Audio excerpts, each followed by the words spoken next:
You just saw the link said the meeting was being live streamed. Right. It should be the Orisa Economy.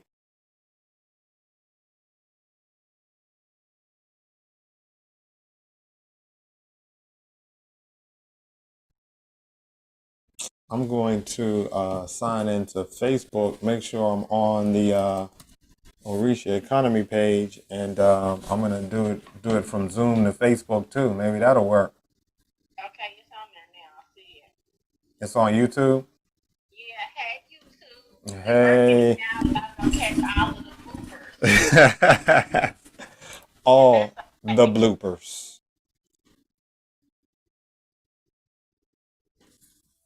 It's totally all right though. Like you said, we're building a network.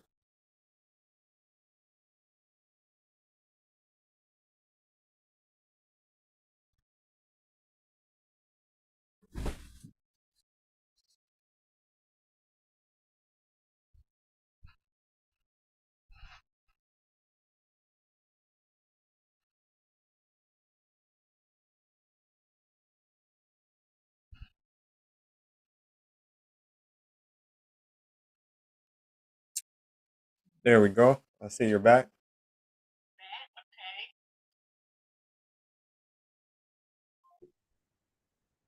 All right, let's do this. We was also on the phone together, so I had to hang up. All right, right. I'm trying to see if I can also share it to Facebook. You think it'll do both of them?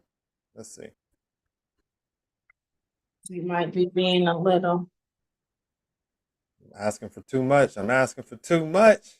for a lot. Yes.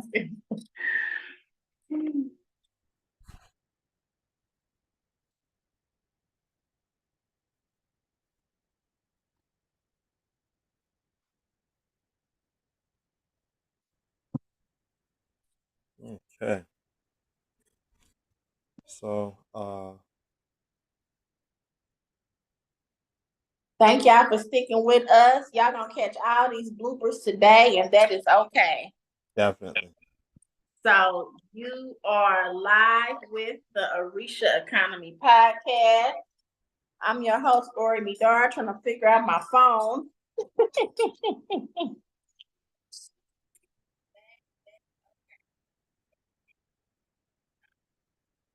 and this and my co-host is here too. Yes, yes. We are both here. I'm sharing the link on our Facebook page, so everybody on Facebook can come and join us on our on YouTube.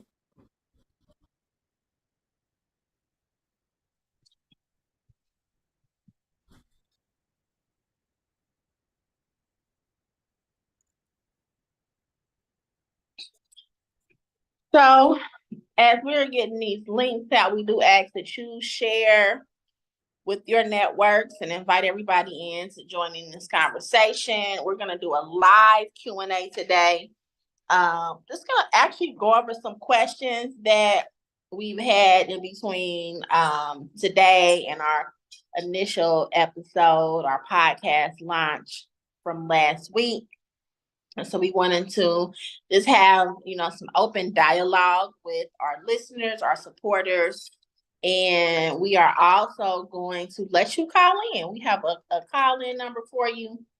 If you want to call in, I'm going to give you all that now, and we'll give it to you again.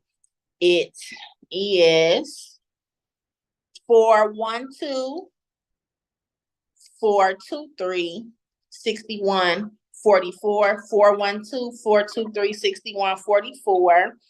And so that is our live call-in number for this evening. And so we really just invite you to engage in some conversation and whatever questions you might have. And again, thank you for being patient with the tech. We are ironing all of this out. Yes, definitely. Appreciate you being patient with us. And as we were talking about at the beginning, we're growing together. So it's going to be new and unexpected twists and turns that we have to take. And in business, we can bring that around to good business principles. In business, the top Fortune 1000, they all have one skill, and that is being able to pivot. So Come that's on. what we had to do tonight, was pivot a little bit. So we're hoping that you can join us on the YouTube live and join in the conversation. And just as Orimidara gave you the call-in number, definitely want to get some call-ins, and we want to field your live questions. And we've definitely taken some questions, and we have a list of questions that people have asked us. Since we had our kickoff, and again, thank you all for showing up at the launch party. It was a tremendous turnout. And so we have those questions that we're going to answer today, but we would also like you to call in with like some of the urgent business questions that you have, that you're faced with right now in your business, so we can get some live troubleshooting, so to speak, going on. And one of the questions we'll answer is, why us? And hopefully that can help you to understand why us, as far as the Orisa Economy Podcast goes. Yes. Okay. Well, we have about 6 or 7 questions. And we might do a part 2 of questions, depending on what you are calling at this evening.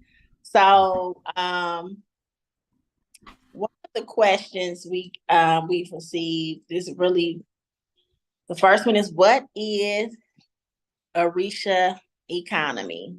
When we think about our title, what is the Orisa Economy? We've actually had a couple of questions about that.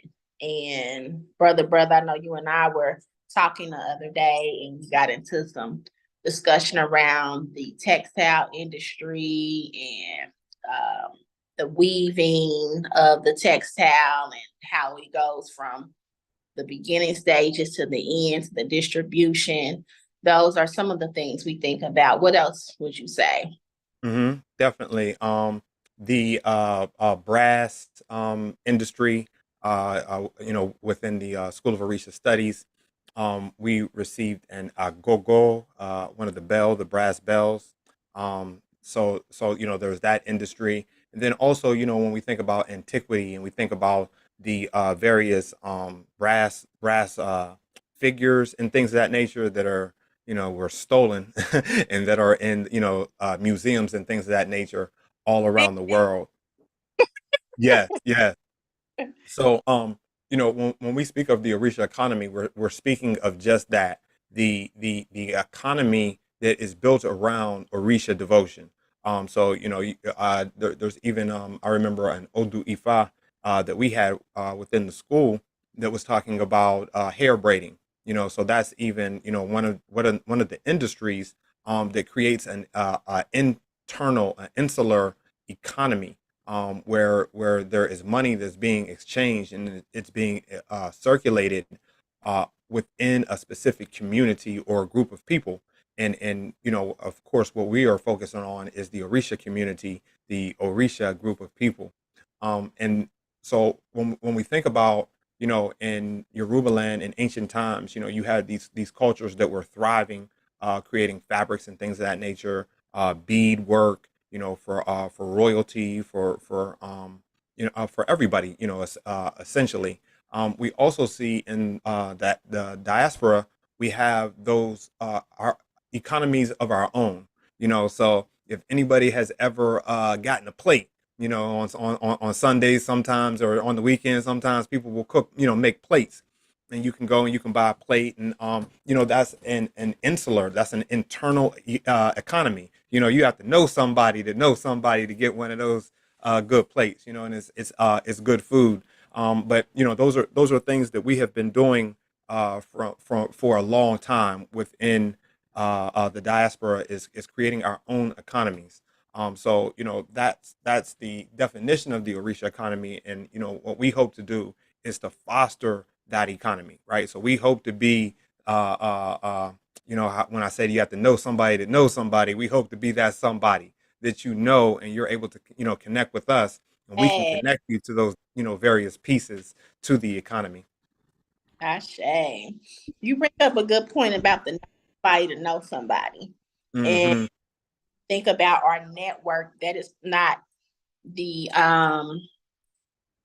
that's not what we named it. And this is our podcast, but we are also a network. And so we mentioned last week during our launch panel, our watch party, we talked about what are some of the people, what are some of the industries that you all want to see represented in our network.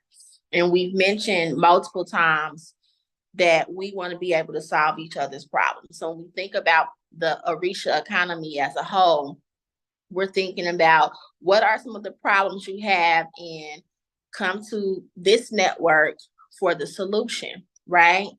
So we asked you all, what do you want to see? And we've heard so many things. We heard about accountants. We've heard about construction, development. We've heard that we want to have more industries that really focus on any type of investment opportunities. And we also heard that we want to look into some of the service industries as well. We want to make sure that we don't minimize the contribution of our service providers, right?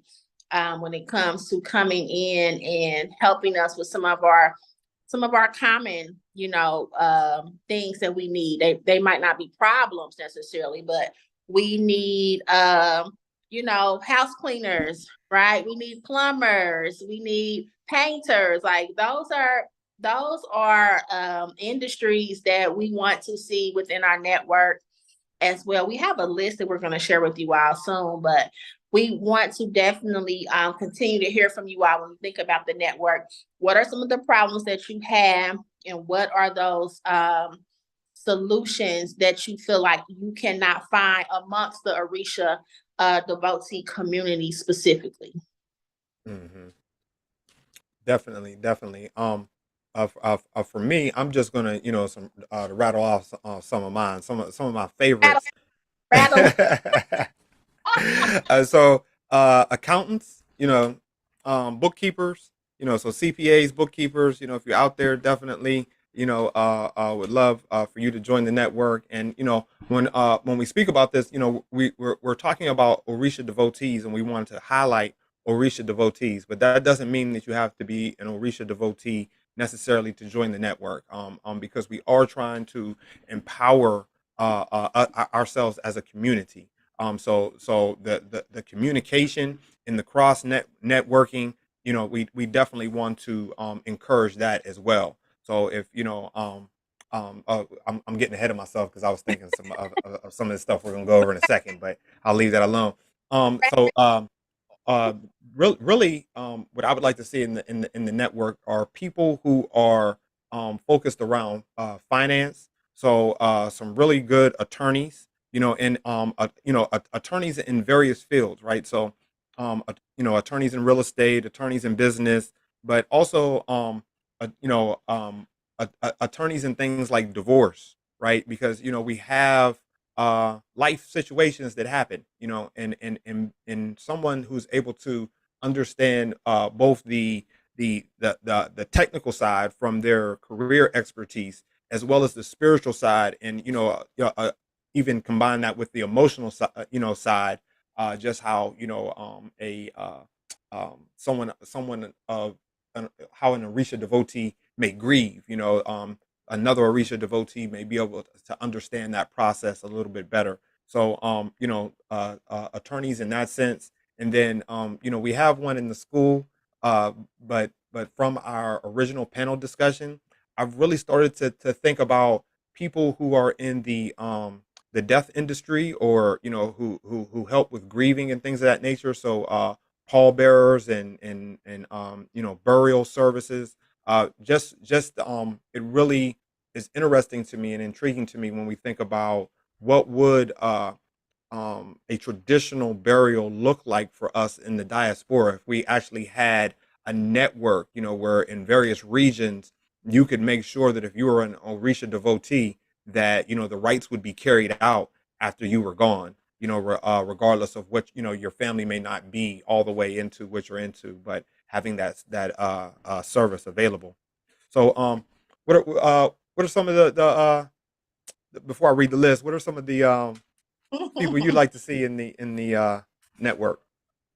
I definitely attorneys. I'm glad you mentioned that. I think we all need to have good attorneys on our side. Also, in the area of insurance, I think that that's really important. Being able to, we do those different schedules of being able to say, okay, what is it that is important and valuable to me as a devotee when I'm insuring my home, right? And it's easier to have that conversation with someone who's also a devotee about what are some of the things that I feel have emotional or spiritual significance, right? So I think insurance is really important. Also, even in the field of education, we think about, like, I have my daughters in dance, right? She's been dancing since she was 4. And so when I think about her dance community, it is an African-centered dance community. However, it is still very Christian, so to speak, in as far as the beliefs of the people who, organize the company, if that makes sense. So it would be really great to be able to give her a different type of extracurricular experience in that way. Also, when we think about education, I'm really thinking about more along the lines of elementary style education, homeschooling network, even though my children are way beyond, that.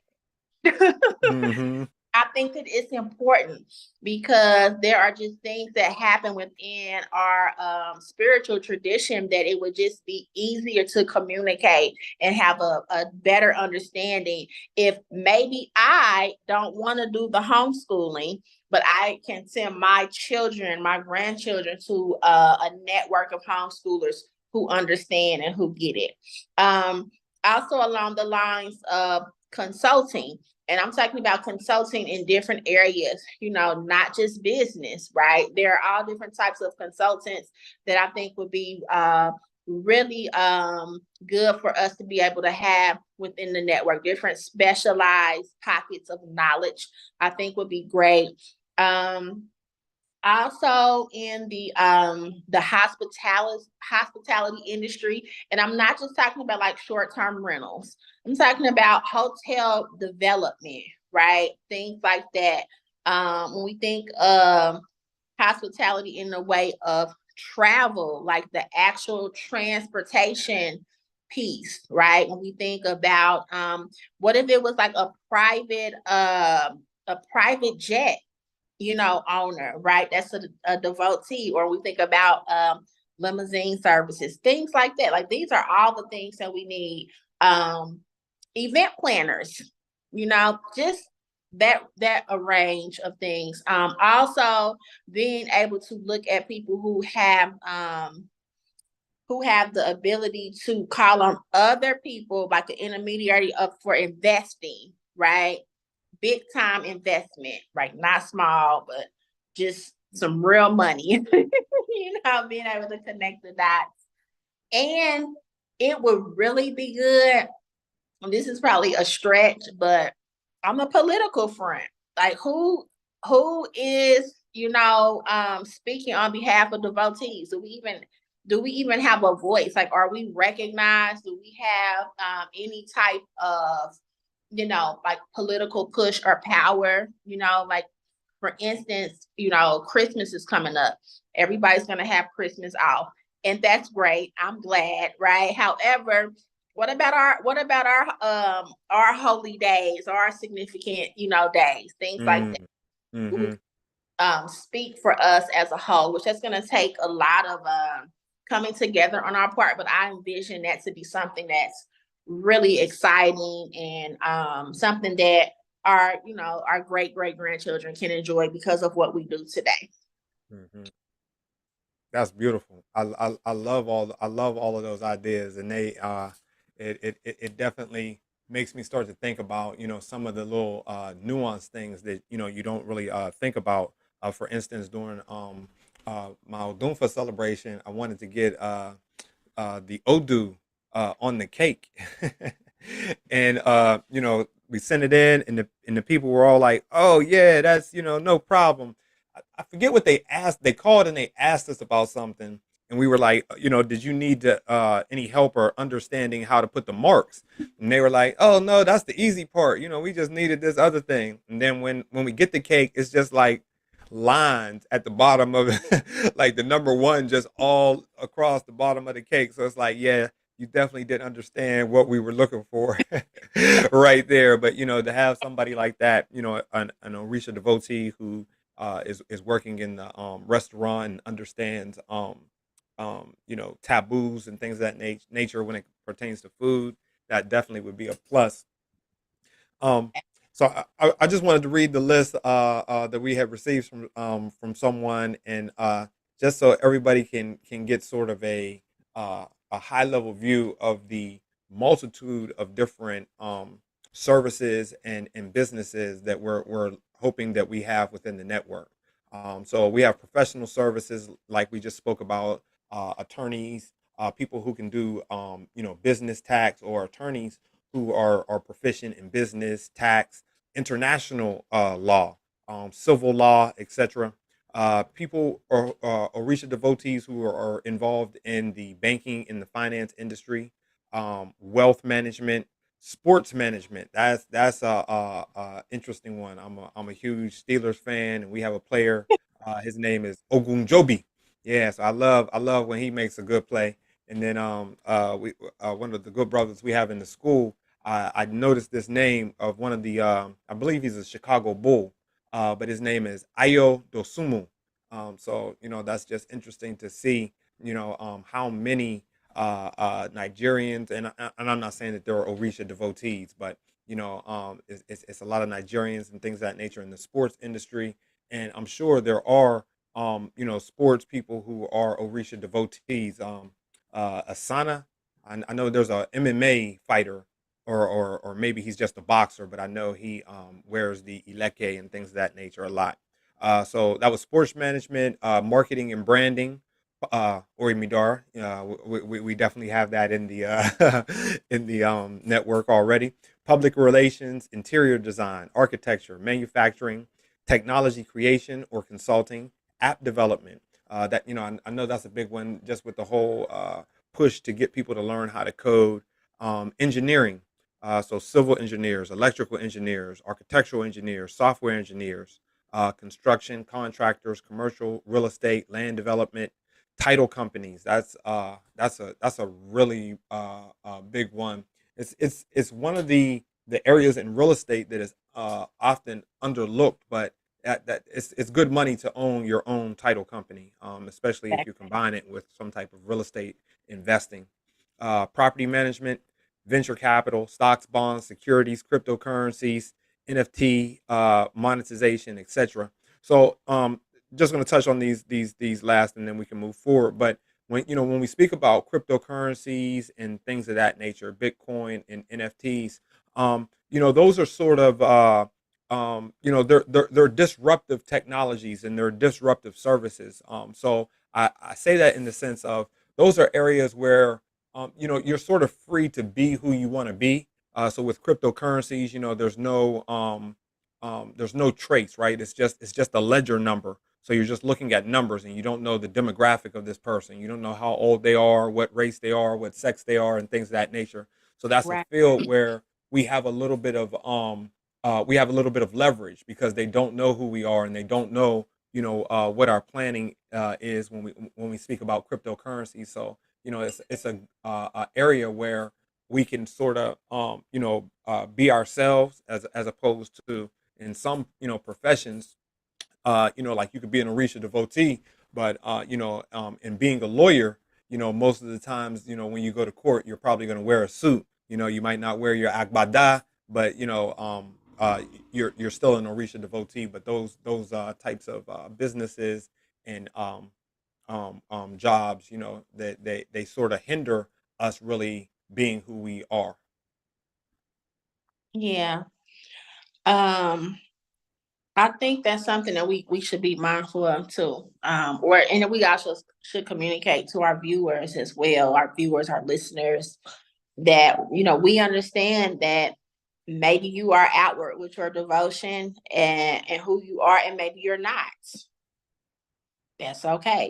It's wherever you are, whatever you choose to, but we want you in the network. This is a place for you to be able to stand in who you are and also get supported as well. I think it's a good time to give that number again. I'm not sure if everyone here heard that number. So that number again, if you all want to call in and you have a question or a comment, that number is 412-423-6144. 412-423-6144. Mm-hmm. Okay. So here's a question. We talked about who we want in the network, and we read out a submission of people of a submission of a list of people that are requested in the network. So one question, brother, that we got was, what if you're not even a devotee? Like, or what if you have a practice that's a different ATR practice? How is that beneficial for them to be a part of the network? And so, as we said before, we are, like, let's be clear, we are Orisha devotees, and primarily when we're speaking and when we are interviewing, like, we are seeking out devotees. However, it will benefit you because, for one, we still have to be clear about us solving our own problems. It's just a clear mission, right, that we have. Like, how can we solve our own problems? And we also know that even if you're not a Orisha devotee, even if you practice a different African spirituality system, you're still going to come against some of those same challenges, right? Do you let people know about your practice? How open are you with your family? How open are you with your employers or your customers? Whatever side of the fence you are on when it comes to the way that you make money and provide for your family, right? So one of the benefits is being able to be in a place where you are understood, where you can openly talk about some of the challenges that you might have in your business. Hey, Nisi Pooh. That's Our children are part of our network. Okay, always Part of the network. how beautiful. And I'm glad she's there because this is who we're doing it for. We're doing it for our future generation. So it was really a good time for her to walk into the screen, because why, when we think about how else do you benefit if you're not a Orisha devotee? Because of your children and their children and their children being able to be a part of something that you can be proud of, be a part of something that you can refer them to, that's always it's like that gift that keeps giving, right? When we solve our own problems. So that is why. Very true. Very true. We're you know, we learn all the time that if somebody has the best solution for us, to solve our own problems, then we should take that solution. We shouldn't just throw it away because, we don't worship the same way. And then, even within the Orisha community, we don't want to shun somebody, like, oh, an Ifa devotee, or I'm Olorisha, and there's some type of friction there. That's definitely not what we're trying to do. We're trying to open up the lines of communication so that we can all grow as a community together. Ashe. Ashe. So what about the question, why us? Why us? Talking about you and me, you and I. Us is why. Yeah, that's a great question. It's what's funny is like, that's our question for ourselves, right? Like, no one really sent that question in, but so I think about uh Marcus Garvey, and I think about one of the things I read of him. He said that he looked around and he saw there was none. So he appointed himself the president of the UNIA, right? So um, if not us, then who, right? Yeah. So there are tons of podcasts that you can listen to that speak about business, right? Like business from a black perspective, right? Buying black, increasing the amount of black entrepreneurs and increasing black land ownership, property ownership, and business ownership, right? So there are a number of podcasts that speak to that right now. Just as well, there are a number of podcasts that speak to Orisha, right? Like specifically, whether it's about a specific Orisha or whether it's just about Orisha devotion in general. We have a number of podcasts that are already dedicated to that. So there is no podcast. We are the one and only And podcast that's dedicated to what we just spoke about, shining a light on Orisha devotees that are leading in business, that are leading in entrepreneurship, that offer some type of service, service providers and things of that nature, and that as well as shining that light on Orisha devotees, we are also actively building a network, building that database of entrepreneur service providers and business owners, and that comes from for me personally, it has been a journey of over 12 years now.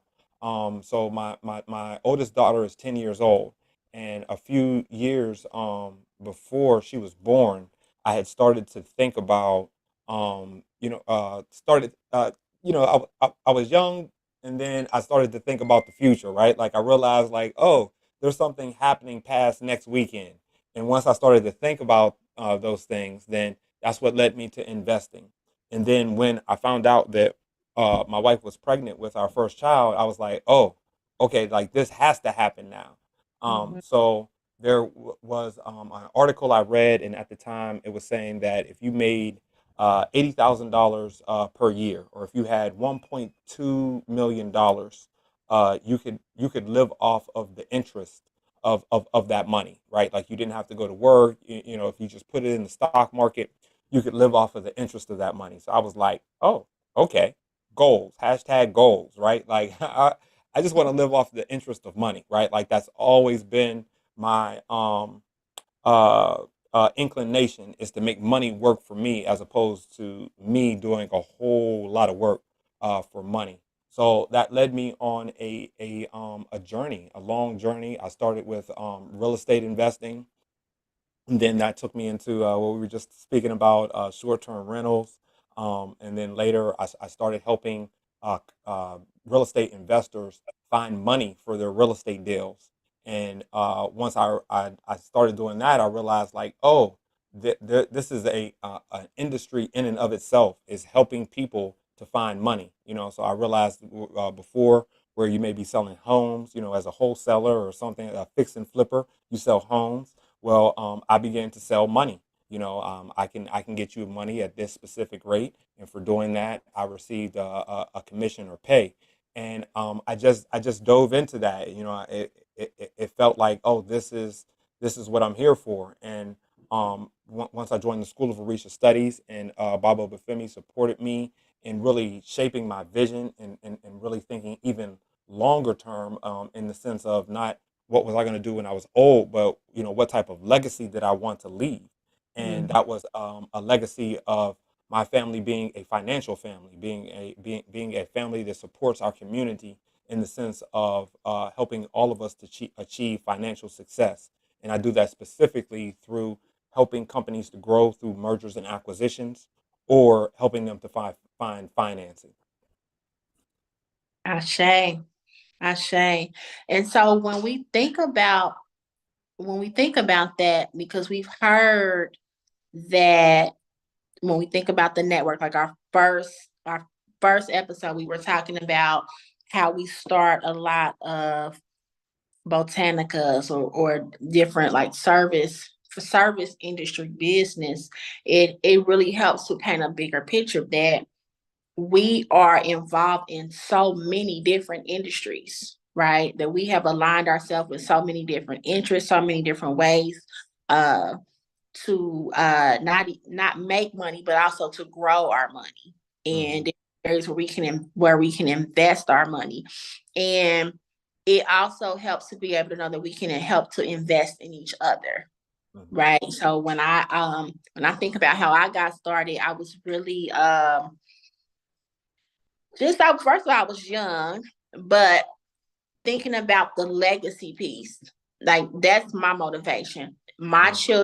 children's children, and being able to know that it was my father who seeded my money for my first business.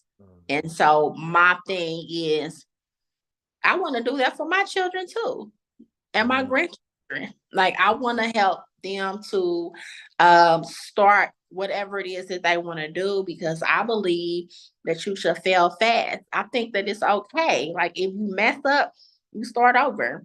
Mm-hmm. Think about people who are like leading the world in business, you know, they can tell you all about their failures. And if you don't try, if you don't execute something, if you continue to just write it on paper and I'm going to do it another day, it's okay. But I know you and I have talked about this before. It's about the calculated risk that we take. It's like you don't just jump. You don't just jump. You take a calculated risk. And so right now I have a love for marketing and strategic planning, but I started in the service industry. And so it's because of that I can help you to put together your plan because I've done it, right? I love the spa industry. I love the wellness industry. That's where I got my start, and that's where I continue to grow. And it helped me in a way because I was exposed to other people who look like me in business, Mm-hmm. right? So my little 18-year-old, 19-year-old self, right, doing pedicures, people are relaxed and they gave me the game. I mean, that's really Mm-hmm. what it was. They Mm-hmm. did. Okay, this is how you set up your Duns and Bradstreet. I didn't know anything about that. They just were Mm-hmm. telling me what to do. This is the way you set up a tax strategy. Don't go spend all your money on purses, clothes, right? Mm-hmm. This is what you do for your because I had a spa. They were telling me how to manage my utilities. So this is about really just solving our own problems. So we have my father who believed in me to invest in me. And I know that's not everybody's story, but I'm telling it because it can be so for your children to be able to invest in them, Mm-hmm. right? Like we have a hard time being able to get funding for our businesses. And so if we are in a position to, how can we help our children? How can we help our grandchildren? Or how can we just help our friends? Mm-hmm. And the help, it can be an investment. You can get your money, get your return on your investment. It doesn't have to be just what you would call just handing it over, but you can sponsor it, or you can invest in someone's business, because that's a different way to fund it. So being able to have that, I'm grateful, but also the fact of people just sharing what some strategies were to prevent from spending too much money, strategies to stay out of trouble, so that when I was able to then start buying properties, right? Mm-hmm. because I was able to listen and I didn't have a hard head. Listen, you have to show income. Just because you work, you have your own business, your own company, especially me starting off more as like an independent contractor, you have to show income or you can't buy anything.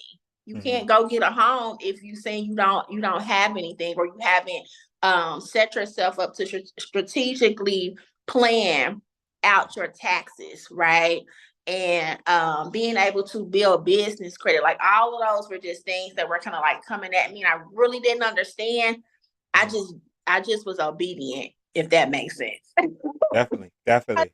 Okay, you know more than I do. You're successful, and which is why it goes back to when we solve our own problems. It was important that I saw people who looked like me who were leading in business.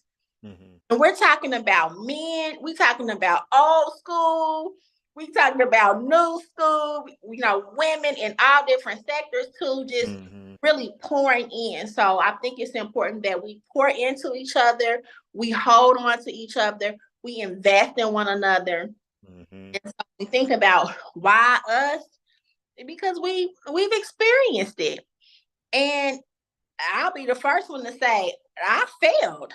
And that's why I can tell you there are some projects that didn't go well for me, but then there are also some projects that they took off, and I'm really grateful. So to have those different stories and experiences and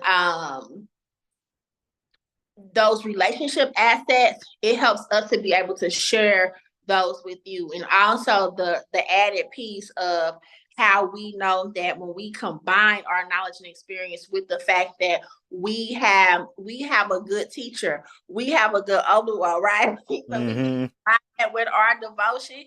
Yeah, that's why you should listen to us. And go follow us and like us on all the social media. All the social medias. Yes, yes. The so I'm gonna circle back because you just dropped the gem, and I want to make sure everybody can pick it up and take it with them tomorrow. But I wanted to say real quick, I wasn't all the way truthful because I did have a little bit of like a little secret agenda, right?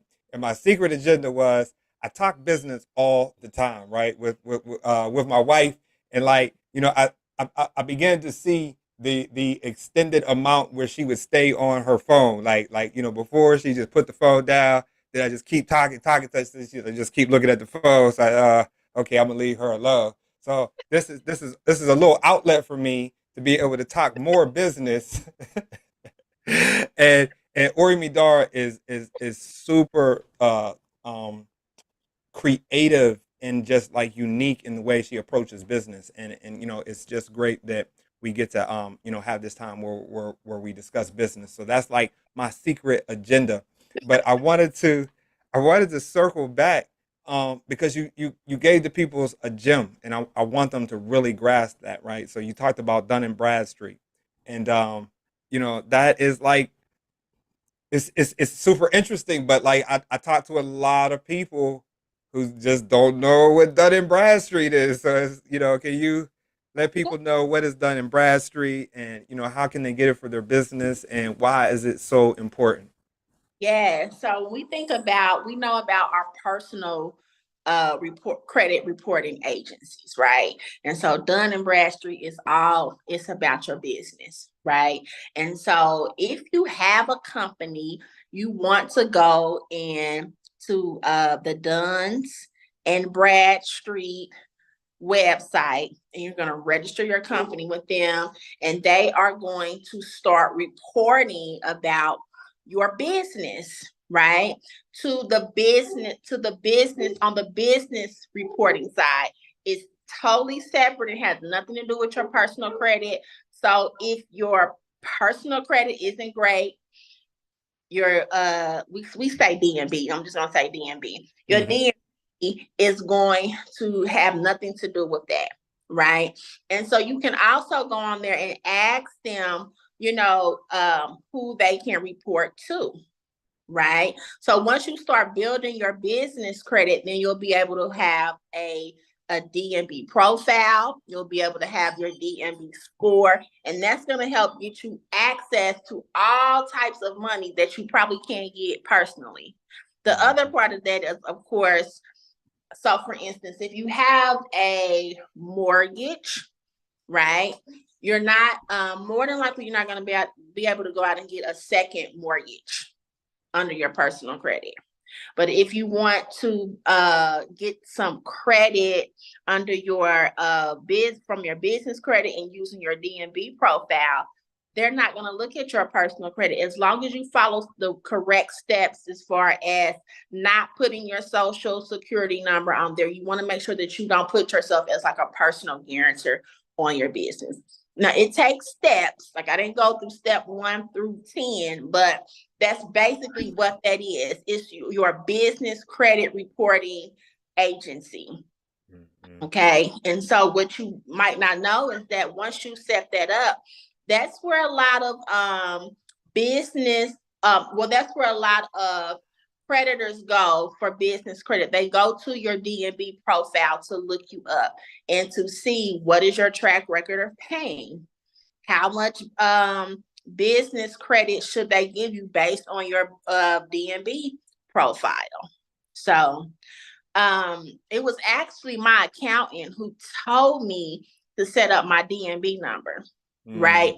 So again, I was a teeny tweeny bop at the time. So I'm in business credit, and I really didn't know it. It's like I was doing it, but I wasn't doing it strategically. It was happening in the background. And so what it allowed me to do, so I'm telling you our real life example, what it allowed me to do was go from renting like a really small, like 600 square foot space, to being able to eventually rent a 2,000 square foot space, but I had to get equipment for that space. If you all have been in any type of, whether it was you or someone you're connected to, when you think about those pedicure chairs and they're plumb, like that stuff costs a lot of money. It costs a lot of money. Just equipment, period, right? For it allowed me to be able to say, yeah, that's what I want this and that, and to be able to get it based on my DMB profile, right? To be able to finance it is what I'm saying, based on my DMB profile. But it was on an accident. So it was after that I realized how I could be more strategic, and I learned, okay, what is this someone told me? Why did they tell me that? Right? Now I'm strategic. And when I started to be more strategic, I was able to access more capital for my business. I hope I didn't give y'all the too long version, but it's just what it is. Well, once we get the technology straight, we're gonna have that reggae horns. Boom, boom, boom, boom, boom, boom, boom, boom. Yeah, that was fire right there. That's what the people needed. I love it. Thank you for breaking that down for everybody. And you'll notice that both me and Orimidara were talking about accountants. We're talking about attorneys. Like, paperwork, the paper trail is so serious and it's so important. So that's what I was talking about when I'm speaking to, people have a whole business and everything, and they just don't know what a Duns and Bradstreet number is. And it's like, wow, like you are leaving money on the table, and you're really taking money out of your own pocket, like she was speaking about, because then you can use the business to get all types of leverage and things of that nature. But the important part, like she was saying, is you have to structure it properly from the beginning. So, getting you a 411 number. So making sure your business has its own number, getting your, a business, its own bank account, not taking your personal bank account and getting another account. Yeah, don't do that. So, my address. Right. Address. Yes. All of that. So, thank you for, just, that just goes to show, why this podcast is beneficial, and why, we are the ones to do it. Is that was just in your conversation. You're talking about something totally different, and I heard it, and I'm like, ooh, I want the people to get that. That's some game right there. just in our everyday conversations. So what other questions do we have from the people? We really covered most because we kind of covered them in some other questions. They were mostly around what is the Orisa economy? What is the network? How is it beneficial to Orisa devotees and to non-Orisa devotees, other people in who practice other ATR systems? So yes, do we have any questions in the comments or anything like that? We are streaming on 2 different platforms, everybody. So we're trying to, if we missed you, we're sorry. So we're gonna take a look. Right. So I'll just read some of the comments. We have family fun with the sisters. That's my that's my children. They said love. We love y'all too. We got the good sister Dita Keje. She says ekale reo to good sister Odubemi. Then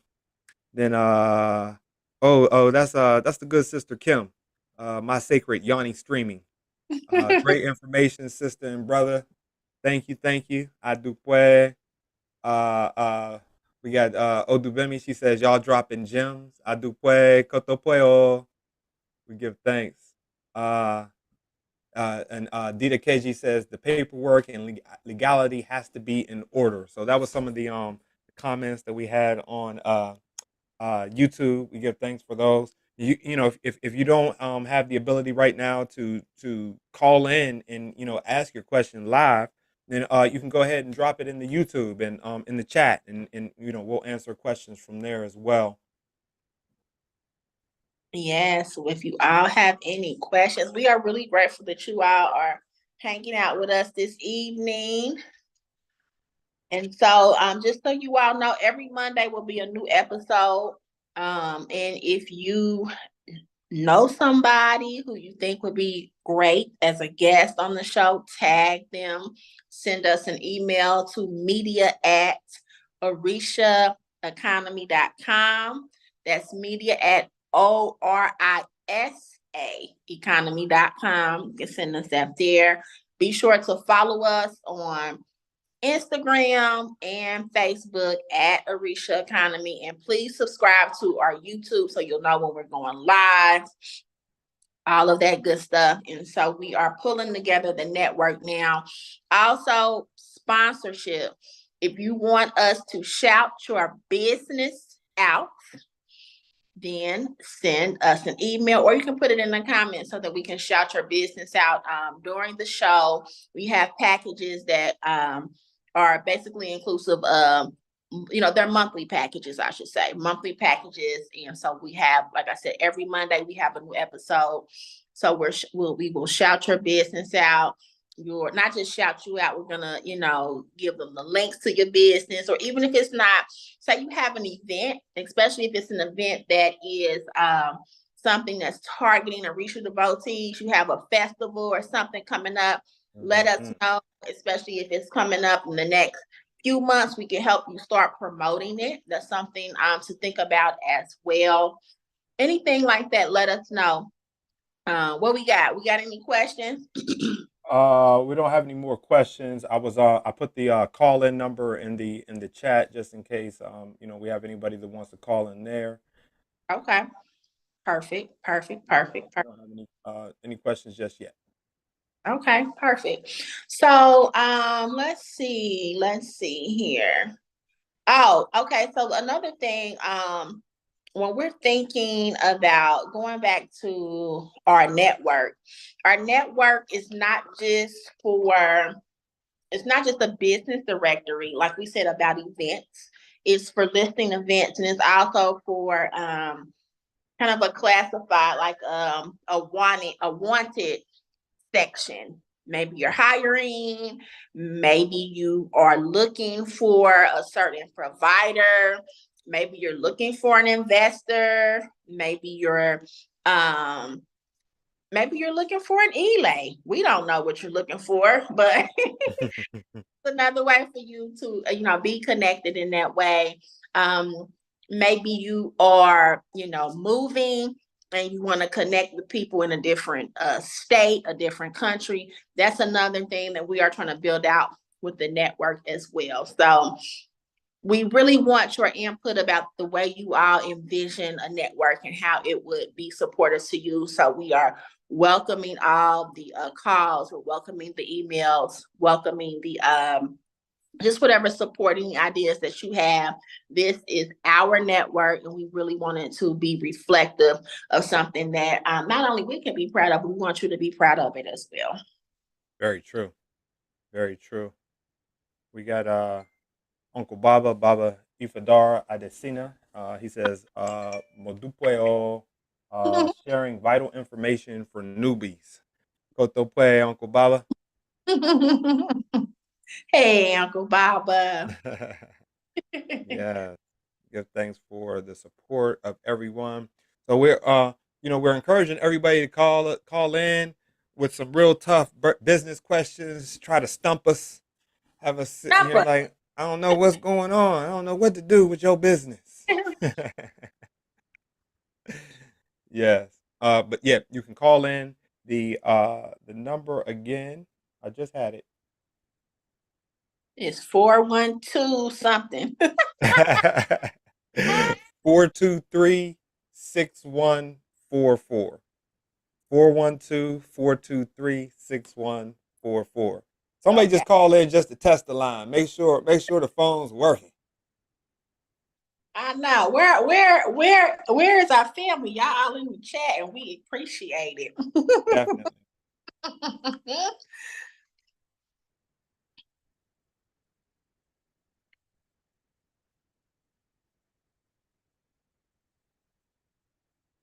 Yeah, we definitely want to assist in that manner as far as helping with your business if you have any type of urgent problem. So maybe right now you're looking for money, you're looking for an investment in your business.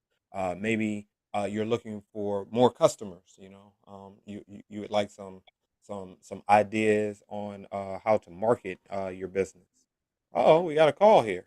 Oh, let's we see. gotta see who it Yeah. is.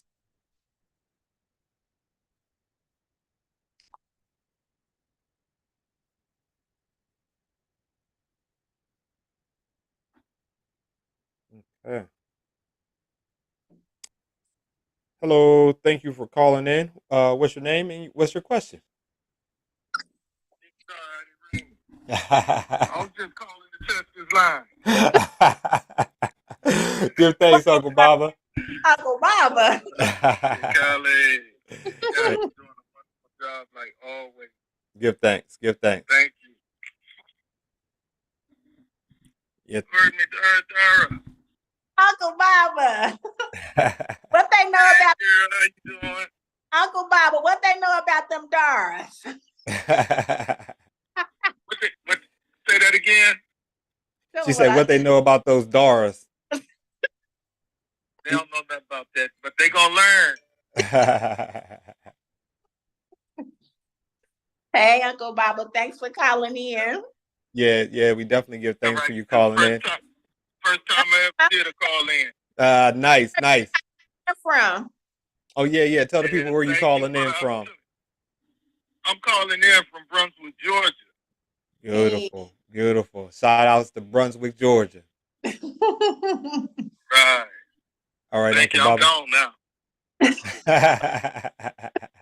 Trying to make sure I don't hang up on the cast though. Okay. So we had another caller too at the same time. I don't know if they were just calling in to test the line or if they had a question. So definitely call on back, and we'll be happy to field your question or your comment either way.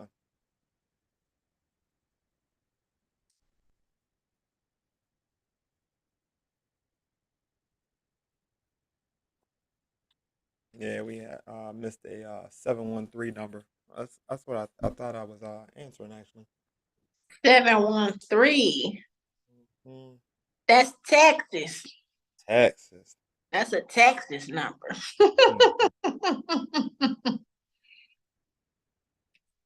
Yeah. So those if you're looking for money, if you're looking for some type of marketing, I'm just trying to think of some various problems.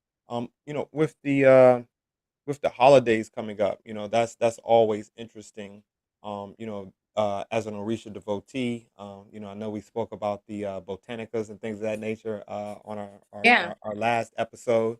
But if that is something that you're looking to do, is to increase the customers, increase the sales in your botanica, or maybe you sell Orisha specific items.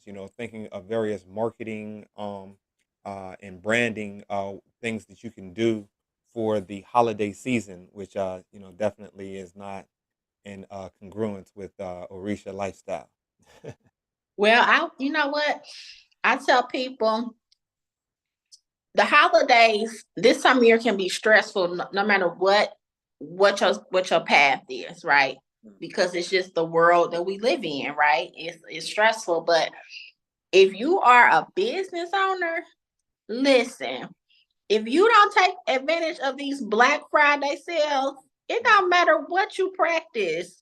People are ready to spend, and you should be positioned for that. I mean, right now, you should already have in mind what you are going to do for Black Friday. That's one thing, or whatever you're going to do really is for the holidays in general, because you have to think about your customers.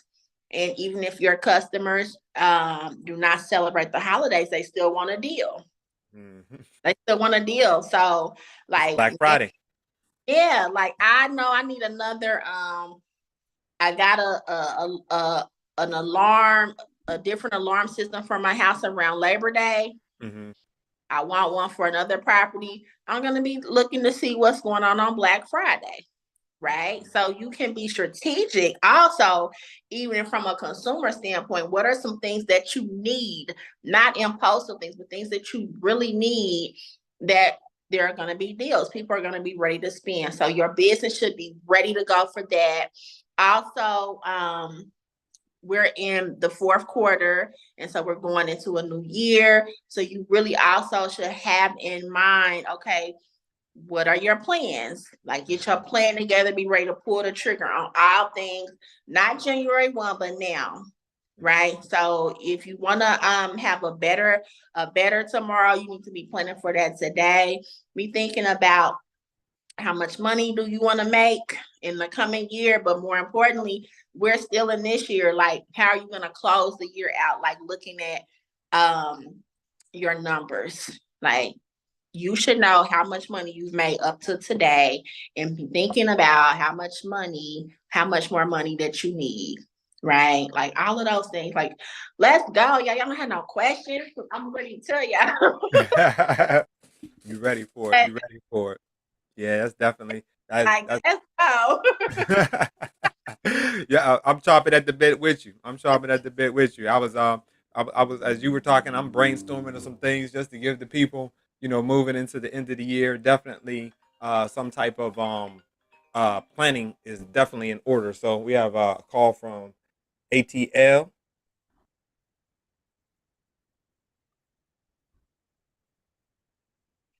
Okay, greetings. Glad to have you. Thank you for calling in. You tell us where you're calling from and what's your question. I am. This is Kim. I'm calling from Georgia, Atlanta, Georgia. Hey, And Kim. my question, Well, hey, Kim. my question, Hey.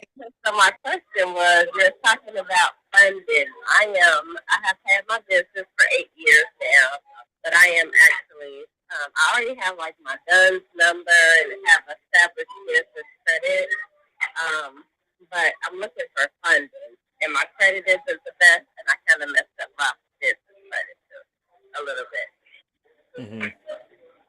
Okay, But if I can get that's a great funding, question.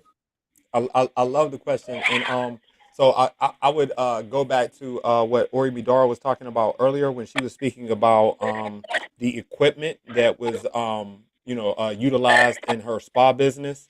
So, I know that the My Sacred Yoni Streaming, that's your company.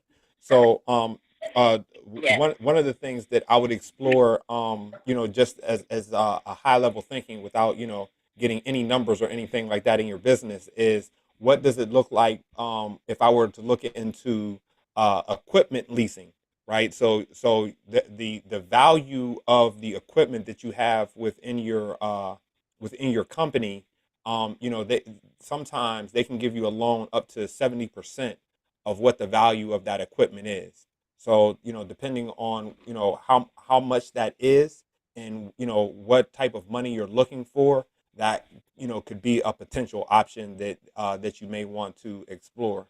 Another thing that is um, efficient in terms of there's no capital outlay, or you wouldn't have to put a lien on something, is looking to partner with somebody that is has a bad product or service, and bad in the sense of before, after, enduring what product or service it is that you provide, right? So, before people come to your studio, what are they buying, right? And then, while they're at your studio, what are they buying? Is there something that all the women are coming in that they're utilizing, that they like to have while they're there? Maybe there's some something, those sleeping think cloths that you put over your eyes when you go to sleep. Sometimes they have those where they're made with essential oils, or they have like a gel in them that creates relaxation. So those are like add-on items. And then also, what are people buying after they go to your studio? So all of those various things. So, for example, if you have somebody who is selling some type of weight loss supplement, right? The people, they may buy that weight loss supplement for a little bit of time, but then after a little while, maybe it's not working, maybe it's working too good, whatever it is, they may switch to another supplement. So then you may explore what other supplements can I provide them, right? Before they come, they may also do, like a Atkins diet, a Jenny Craig diet, something like that, some type of food modification or budgeting, so you can look into selling those type of books, or partnering with somebody who is doing that type of food budgeting. And then, after someone would leave something like that, again, they may buy new clothing, or a specific type of clothing. They may have different recipe books that they're looking for. So I'm just trying to give various examples of things that happen before, after, and during. Your client is purchasing from you. They're also purchasing in other areas, and you can partner with somebody that is providing that product or service, and there's no overhead to either of you, because and then you're not bumping heads either by selling the same product or providing the same service, but you're supporting each other, and you can sort of utilize each other's customers and grow together. So, Orimidara, I'm sure you have some other insights. Yes, and I was listening because I want to be, I want to be mindful and transparent, because I have some personal information, right? So information, and so because of that, I'm thinking, sis, to consider maybe subletting, right? Like if you can't access like direct funding like right now, it would be setting up a kind of a subsidiary under the My Sacred Yoni, to start building up that new profile, to be able to access some funding that you'll probably be able to access by March, right? And I know you know how to do that part, so that's why I'm saying it. And then thinking about like subletting some of your space on the days that you're not there, so you can get like some more immediate revenue to come in. So it would take some readjustments of some things within your company, as far as inside of the space, but thinking about how you can make it a convertible, how you can make it convertible on the days that you're just not there, where it'll be more profitable to have someone sublet on these days than it would for you to be able to take some clients during that day. That makes sense. I know the last time me and you had talked, and we were opening up my schedule for every day. So now I actually have it open for every day. Okay. So, I would need to. I mean, I'm still open to letting it out, but do you think it's maybe I should do it? I was thinking about looking for other women who have Yachty team certifications that don't necessarily have anywhere to see their clients, and maybe they could just come in and pay me that day or something like that. Yeah, that's another way that you could sublet. So what I would tell you to do now, because your business as itself, you do want to be open every day. So that still stands. Because I believe, I don't know why businesses, you close, you need to be open. Why anyway, I don't want to get on the soapbox. But you can be open every day, but you yourself don't have to be there. The business is open. Does that make sense? And so, like how you mentioned, which is a good idea, some other we're gonna say junior certified people can come in, and they can give you rent one of the stations, so to speak, just day by day. And that could just be something where instead of having 3 stations available for yourself, you have 2 stations available, and so on and so forth. So they can do that, and you determine how much it is. You also, again, thinking about, even though you're open, you can also do that other subletting piece that we talked about, looking at, like when you look at your days, see which one of your days are profitable and see which one of your days are not. And on those days, you can choose to have a 100% subletting opportunity for somebody else. And then on the days where you feel like you really don't want to not do services that day on your own, then you can do a portion sublet, where you mentioned about having a junior certified person to come in. So now they're getting an added benefit. They're getting to witness you, you've been doing this for years, so they can get to kind of intern under you, and they get to make money at the same time. But make sure that whatever you do, you have some type of agreement set up, on paper, where they sign and they commit to. Are they doing a month-to-month thing? Are you gonna let them do 6 weeks at a time? But they need to commit to how long they're actually going to rent that space, so to speak, and also committing to, if I am allowing you to be here, it don't matter if a client came in here or not. You sublet this area, and so you still owe me, I'm gonna just say, $40. You still owe me $40 today. Where just because your client didn't show, don't have nothing to do with me. Oh. Yeah. Sis, you there?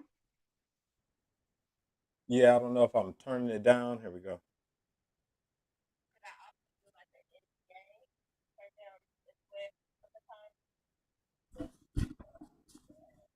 She asked, could she also do an NDA? Could she do a what? NDA?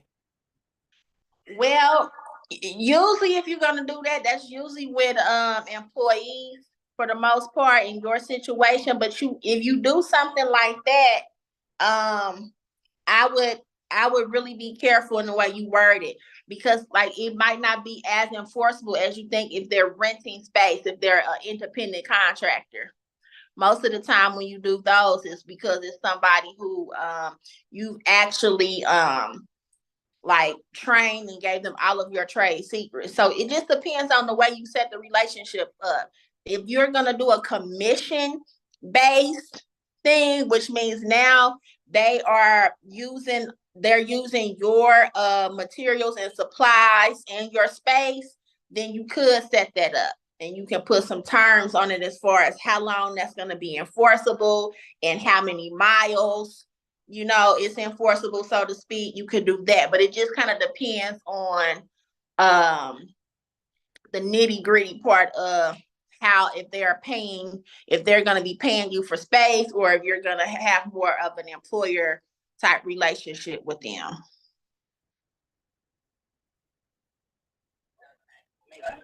Thank you. Thank you. No problem. Thank you for calling in. We appreciate the question. We were here chomping at the bit to answer a question, and we also have another question here in the chat. Something that came to me at the end was also sponsors. I would explore finding sponsors in the sense of maybe it's a Facebook group or something of that nature. Maybe the people who supply the Yanni steaming apparatuses, maybe they would be interested in sponsoring, as just as well as if there's like some type of brand that you use a lot of within your studio. You could approach that brand. You could approach the person who makes the Yanni steaming apparatus, the machine, and you could ask them about sponsoring you, and whatever money you're looking to raise or you're looking to be invested. You can ask them for that as far as a sponsorship. And sponsors are the best investors because they're investors in the sense where they give you money, but they're not looking for a return on their investment, right? Like they're not looking for a specific multiple as like a venture capital investor would be, and they're not looking for a specific interest rate like a lender or somebody who gives you a loan would be. They're looking for their return in the sense of some type of marketing. So for the person that makes the Yanni steaming apparatus, their return would be you marketing and you letting people know about their machine that they sell, as well as the brand. Just continued marketing, and then being able to show the brand how much of their product they sell, or just letting them know, hey, I'm customer XYZ, and you can see that we do this amount of money with your company per year. And they call this the pipe wrench method. So I would love to continue doing working with you. So just so I'm not enticed by another company, I would like to offer you this sponsorship deal, or I would like to offer you this partnership agreement, where we can work in partnership in one way or another, where they would give you the cash, and then for you to in turn agree to purchase a certain amount of product from them, or agree to a certain term, where you're going to stay with them for a year or 6 months or something of that nature. So one of the questions we have from Madam Zell, I apologize if I'm not saying your name correctly, is what are some things to consider when opening a storefront? So I'll pass this to my co-host, Orimidara. You've opened a storefront before, correct? Yeah, but plenty. I've had plenty experience with that. So a couple of things. You want to consider what type of business are you opening the storefront for? Like, what is your business? You want to think about, of course, we talk about location, right? We know those are the basic things, but you also need to think about the terms of your lease. Commercial leases are different than residential leases, and they usually require longer lease terms. So you want to really be clear about what's in that commercial lease when you're thinking about opening a storefront. How long are you going to have to be committed to that location? What are some of the maintenance costs? Because a lot of times and I'm speaking, let me say that I'm speaking for Indiana, because certain things can vary from state to state. But my experience here in Indiana, where I am, you have what's called CAM fees, which is called common area maintenance, and you're leasing. Right. And so in that, you're thinking about, okay, you might have your lease price, but you might also have those CAM fees, which are inclusive of the parking lot, the trash and things like that, that might not be included in your base lease that you have to pay in addition to your lease. And sometimes that can be variable. You have to consider what is the build out cost of the actual build out is. That's just the construction and the building of what's inside, because that's going to typically be your responsibilities. Most commercial lessors, I'm sorry, they give you what's called a white box space. And sometimes, depending on what area, they might not white box it for you, but they white box it, then you have to go in and build it out to your requirements. So you have to consider that. How much is that going to cost me to actually build out the space for whatever business that you're going to put there? And then also being able to have some really good negotiating skills when you come to the table. So the lease is this much, and you're gonna maybe you want to negotiate some of the build out on their end that you don't have to do. You also have to think about signage. Signage is also an extra cost. What type of signage are you allowed to have? This is all going to be in your lease. If you're gonna get a retail place, they might have some different sign requirements. They might have their own sign company that they're expecting you to put your use to put up your sign, and you need to know how much that's going to cost.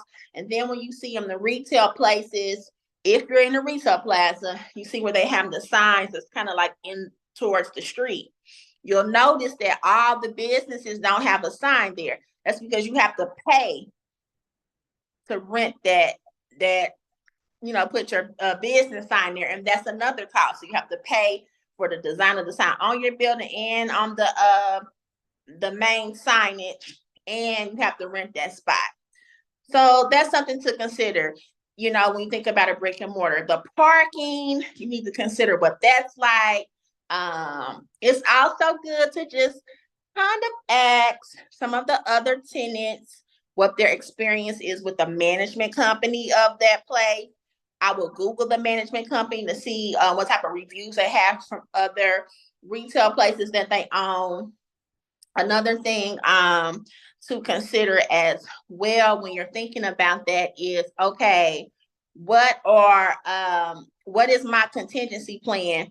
Like, you still have to pay that rent. Like, do you have enough business to justify going into a brick and mortar space? And do you have enough capital to pay your rent up front? Because you can't just put up a sign and think the business is going to come, because it just doesn't work like that. So we can do a whole show about it, but those are some things to consider when you're thinking about going into a brick and mortar space. Mm-hmm. I totally agree. And I would encourage you, like they say, the cliche is cut or measure twice, cut once, right? So in that sense, it's talking about construction, but I would just encourage you to double check and recheck your numbers. So I used to watch The Profit, the show on TV with Marcus Lemonis, and I remember this one time he was asking one of the people he was working with, they make cupcakes. He was asking them how much it cost to make the cupcakes, and they didn't know their numbers. They didn't know how much it cost them to make a cupcake. So essentially, everything after that is wrong, right? Because regardless of what you're selling it for, you don't know how much it costs you to make it. So you don't know how much your profit margins are. So then that brings everything else into question. You really don't know how much you should pay for rent, or you really don't know, what your, CAC is, your customer acquisition costs are, and all these other numbers. It just brings it into question. So I would definitely encourage you to have your numbers down, like to where, if asked, you can give an immediate response. And if you're not the numbers person, definitely seek out the help of somebody who can really break down the cost, of operating.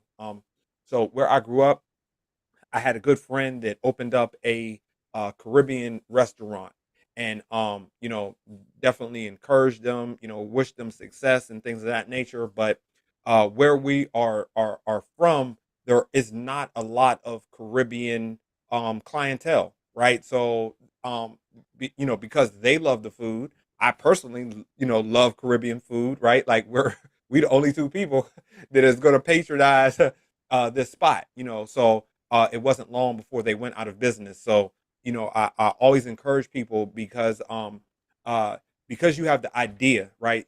So if you ask people, if you just go to your grandmother, if you go to your mother, if you just go to you go to your father, right? Like me, and you ask me, can you make a better hamburger than McDonald's? Yes, my hamburger definitely tastes way better than McDonald's, right? But then if you ask me, and if you ask, your grandmother and all those other people, can you serve?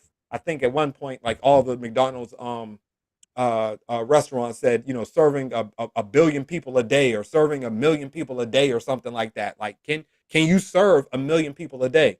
No, I cannot. Like I'm not going to be able to scale it, to that level. So, the first question is, what Orimidara was saying is, do I have enough foot traffic, right? So where you're setting up your store for what you're selling, do you have enough foot traffic that comes past there to actually support the business that you have? And then on top of that, you have to ask yourself, can I actually supply, whoever it is that I want to sell to? Meaning if you have, a high overhead for what it is you want to sell. So maybe you have a high overhead, and then also you have a long sales cycle, right? And that's something that you definitely want to get into, of what is my sales cycle, right? Like, how long does it take me to actually get the money, right? So if I'm an artist, it may take me 2 weeks to paint this art, and in that 2 weeks, maybe bills are due, maybe the rent on my shop is due. So I have to make sure that I'm able to make the money in the amount of time that I need to make the money. And that all comes back to just knowing our numbers, and to be, having our numbers down cold, to being able to say them immediately when asked about them. And that's not just, when people think of that when, like, they say, oh, I'm looking for an investor, or I'm going and I'm looking for this, or I want to sell my business. That's when you start to think about those things. But I was always coached and mentored to start with the end in mind, right? So even if you're going to have a legacy business, if your business is designed to pass down to your children, you still want to put those things in place where at any time during the life cycle of that business, you can sell it, and you can sell it for top dollar. You don't have to take a cut on the price because your books are all over the place, and I'm talking about family members who I know who are like, I'm cooking the books, but they're like, I don't mean to, I just don't know, so I encourage you to, when you're starting, you're just starting,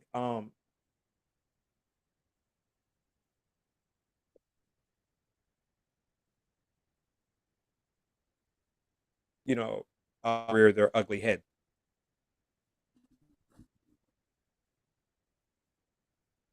So that was the last question we had, and I'm thankful for everybody. So Madam Moise L, Mademoiselle said Modupwe, Kotopuel. We're happy we were able to answer your question. Okay.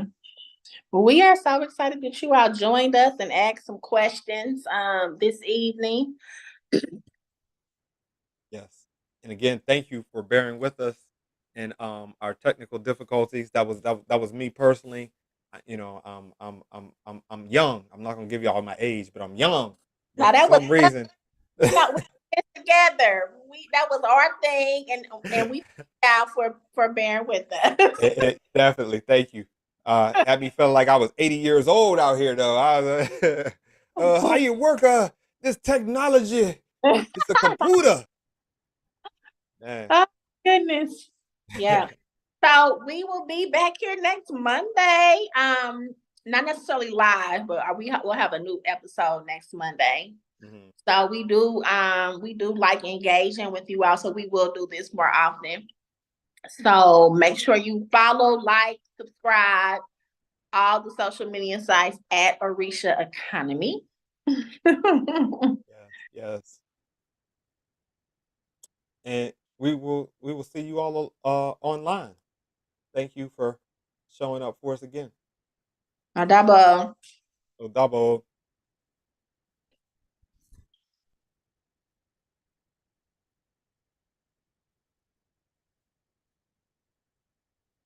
Uh, is YouTube gonna save it?